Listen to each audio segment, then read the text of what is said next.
kedves kollégámmal bemutassuk önöknek a mérlegelven működő láncos, ellensúlyos felvonóhíd működését, el is magyarázzuk, az továbbá egy kis történelmi ismertetőt csatolunk hozzá.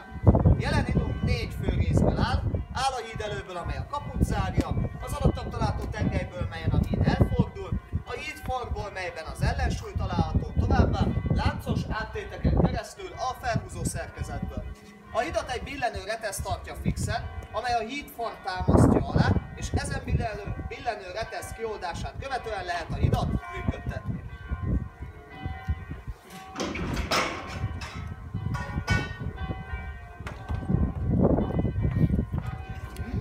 És már itt is.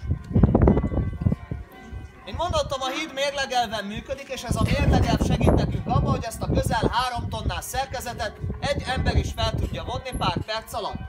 Igen ám, de ez a mérlegelv nem elegendő a 100%-os működéshez, ugyanis a híd függőlegesen felzárt állapotából nem képes saját magát visszaengedni, ezért egy plusz súlyt kellett beépíteni.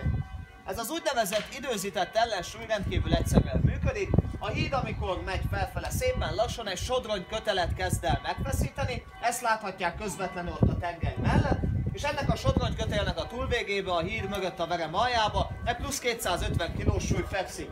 Amikor a sodronykötél megfeszül, akkor a plusz súly elkezd megemelkedni, ekkor a mérlegelv felbomlik, a híd felvonása nehézkesebbé válik, de ez a plusz súly fogja majd a hidat visszahúzni egészen addig, míg az önsúlyánál fogva nem képes leereszkedni. Röviden történelméről. A kővárak építésének hajnalát a 10-11. századra teszik. Ekkor kezdik a mérlegelvű felvonóhidat újra feltalálni, azért hangsúlyozom ki, hogy újra, mert az ókorban már ismert volt a technológia, ám de az 5. században a nyugat-római birodalom bukását követően ez a technológia is a feledésbe merült.